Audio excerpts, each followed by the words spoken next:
ini Bang, mohon izin, ini tengah-tengah yang kemarin sama RG, sekarang sama Davina keluar segala macam, belum lagi mohon maaf Bang, ini beredar foto-foto yang tidak pantas lah ya. Ini seperti apa sih Bang kalau Abang boleh ngobrol gitu, boleh sama Dokter Justru Oki? saya ini melihat ini adanya indikasi apa namanya penyerangan secara brutal ya untuk membangun opini untuk merusak nama baik orang karena mungkin mereka udah nggak punya jalan lagi nih, nggak punya jalan lagi untuk bagaimana nyikat klien kami secara hukum udah nggak ada jalan, akhirnya ranah-ranah yang Privasi, berkaitan dengan privasi itu semua dikeluarkan. Kan ini juga ranahnya privacy nih, percakapan, komunikasi dikeluarkan. Dengan maksud tujuannya apa? Untuk membangun opini. Kayak seolah-olah bahwa memang Dokter Oki ini ada keterlibatannya sama dengan peristiwa yang sudah saat ini terjadi gitu loh. Atau apa? Makanya tolong dong ya, tolong segera memberikan klarifikasi. Kami pengen sekali, mungkin masyarakat juga pengen tahu seperti apa sih klarifikasi dari saudari Melvina ini gitu. Berarti bisa juga pembunuhan karakter gitu Bang ya? Bagaimana Bang? Ya bisa dikatakan mengarah ke sana ya kepada klien kami gitu. Karena mungkin saja secara hukum klien kami tidak bisa dijerat atau diseret-seret gitu loh. Karena memang orangnya orang baik kok. Nggak ada itunya apa niatan mau meres. Dia bilang sama saya, Mas Unan saya punya 70 klinik kecantikan. Buat apa saya main-main di hasil-hasil seperti ini gitu. Jadi dia kan nggak tahu apa. Dia hanya diminta, ya kayak pelapor yang kemarin tuh, kan dia yang cari, dia yang minta tolong ke dokter klien kami, dia minta tolong supaya dijembatani. Nah dijembatani kok sekarang pengacaranya setiap hari ribut, ini harus jadi tersangka, ini harus jadi tersangka, harus ikut ditahan, ini sindikat. Sindikat bagaimana? Ini dokter kok dibilang sindikat?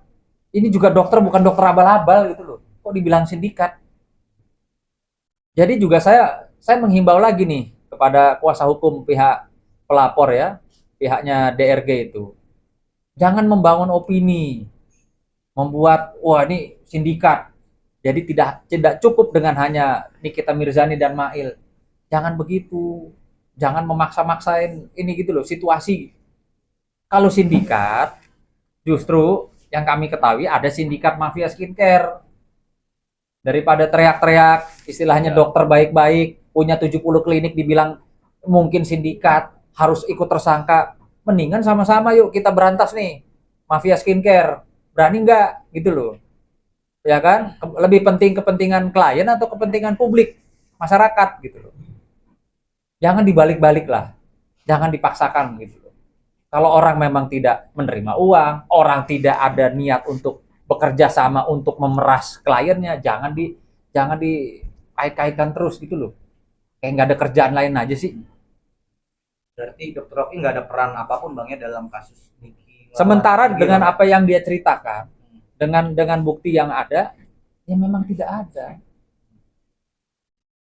Nah kalau ditanya gini lagi, saya sekarang balik lagi bertanya nih, ya apa yang ada di pemikiran si pelapor dokter RG ini sehingga mau mengeluarkan duit 4 miliar.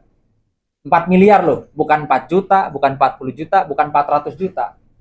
Padahal kalau cuma sekedar ingin memasukkan NM dengan 400 juta itu sudah bisa. Tapi 4 miliar ini kan duit yang sangat banyak. Ada ketakutan apa ya si pelapor ini sehingga mau mengeluarkan duit sejumlah 4 miliar? Ada ketakutan apa? Itu jadi pertanyaan sampai sekarang. Tolong dijawab. Kuasa hukumnya tolong jawab. Ada ketakutan apa? Sampai kliennya mau menyerahkan 4 miliar itu bukan duit sedikit loh. Ada ketakutan apa? Itu. Kalau memang tidak ada yang dikhawatirkan, untuk apa nyari-nyari kontak personnya Nikita Mirzani? Kalau tidak ada apa-apa dengan produknya, untuk apa sampai mengeluarkan 4 miliar? Nggak tahu ya kalau menurut dia 4 miliar itu duit kecil. Kalau menurut kami itu duit yang sangat luar biasa banyak. Artinya ada satu ketakutan apa? Satu lagi Bang tentang kabar Oki yang mengenalkan ke dokter Egi itu bener apa nggak sih bang kabar itu bang? Oh, dokter Oki mengenalkan RG, NM ke RG gitu. Ya kan sudah dibilang. Jadi dokter Oki ini memang sepengetahuan saya ya, sepengenalan saya 5 tahun saya kenal beliau, beliau orangnya baik. Beliau orang yang nggak senang ribut, ya nggak senang ribut. Beliau itu kadang kalau sini temen, ya kalau dia bisa damein dia damein. Kalau nggak bisa ya dia nggak mau ikut campur gitu loh. Nah inilah yang terjadi saat ini. Jadi kalau orang baik mau menjembatani teman sama teman, apalagi perlu digaris bawah ya, yang cari ini, yang cari pertama kali untuk pertemuan itu bukan bukan Nikita, tapi DRG yang mencari jalan supaya bisa ketemu dengan Nikita. Gitu ya. Setahu saya nih, saya banyak nih teman premannya. Kalau namanya palak atau pemerasan, itu biasanya yang aktif itu adalah si pelakunya. Mana ada korban menyerahkan diri, minta dipalak, minta diperas gitu kan nggak ada. Ini setahu saya, nggak tahu Bung Nahab ya kan? Ya. Jadi memang kalau pemerasan itu kan harusnya kan jelas-jelas yang pelakunya harus aktif. Dan orang kalau mau meras, ya kan, contohnya, itu kan tidak mungkin juga kalau orang tidak ada masalah dengan yang bersangkutan. Faktanya kan yang sekarang yang mengaku korban, dia yang mencari, menyerahkan uang kepada yang bersangkutan. Apakah itu dia anggap pemerasan? Saya yakin sekali nanti di pengadilan itu akan dibuktikan. Karena apa? Karena yang mencari yang namanya yang mengaku korban ini yang mencari NM melalui DRO ini. Lalu menyerahkan uang sebanyak itu untuk apa? Kalau tidak ada sesuatu yang melatar belakangi penyerahan duit tersebut. Apakah sukarela? Apakah hibah? Karena pemerasan dan pengancaman itu beda loh, ancaman hukumannya berat.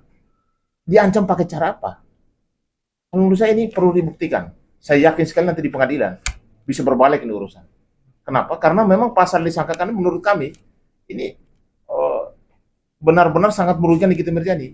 Yang notabene dia bukan asal muasal dia yang melakukan pemerasan itu, yang meminta, malah korban yang datang lewat seseorang untuk supaya berkomunikasi dengan kita dan korban yang mencari pelaku. Iya, jadi korban yang mencari pelaku. Lalu dia kembali lagi bernama korban. Saya yakin ini ada dugaan yang namanya jebakan. Pasti ada dugaan itu. Diduga ya. Karena kami yakin sekali kalau misalnya Nikita yang aktif, yang melakukan komunikasi, yang mencari, mungkin beda lagi ceritanya. Tapi apapun itu terjadi, kita harus percayakan bahwa hukum itu harus berproses, dan siapapun itu mau korban mau pelaku, dua-duanya memiliki hak hukum yang sama. Nanti di pengadilan pasti ada pembuktiannya. Siapa yang benar-benar yang merasa dirinya korban atau yang benar di mata hukum. Bang, abang kan bersama tim sudah terlanjur nyemplung di dunia kasus skincare nih bang. Kemarin abang juga datangi Komisi 6 DPR.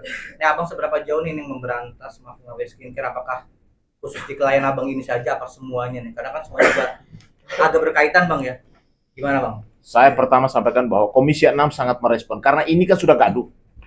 Banyak sekali public figure yang urusannya sekarang ini masyarakat banyak korban, menjadi korban daripada skincare. Dan itu hadir kemarin itu. Mereka korban tuh hadir kok. Bahkan produk itu langsung di unboxing di depan. Makanya di unboxing langsung. Produk mana itu sudah dijelaskan dalam doktif dan dokter-dokter yang berada di situ. Artinya bahwa kejahatan di skincare itu ada. Mafia itu ada. Nah sekarang tinggal bagaimana penegakan hukumnya. Lewat Badan Perlindungan Konsumen, ya saat ini juga bekerja keras bersama BP POM, bahkan kemarin diminta untuk bekerjasama dengan Bareskrim dan penegak hukum lainnya untuk memberantas yang namanya mafia skincare. Karena diduga ada bahan-bahan yang berbahaya di dalam skincare tersebut sudah beredar kepada masyarakat. Nah kalau ini dibiarkan, korbannya akan banyak berjatuhan. Sehingga kalau menurut kami akan berdiri bersama masyarakat, bahkan kami akan membantu. Kalau memang ada yang merasa diri korban, silakan laporkan kepada kami, bahkan ke Badan Perlindungan Konsumen Nasional Indonesia. Cukup ya? Walaupun nanti jadi dilaporkan, kira-kira ancamannya berapa tahun bang? Ya, jadi kalau untuk urusan ini, kalau urusan masalah kejahatan tentang skincare, ancaman hukumnya kurang lebih 5 tahun. 5 tahun dan juga ada denda. Itu miliaran tuh. Untuk Deviana sendiri, ya kalau untuk ini tadi kita sudah jelaskan lah, ya, sudah jelaskan. Terang benderang. Oke? Cukup ya? Terus, teman-teman. Ini terkait dengan DRG ya? Hah?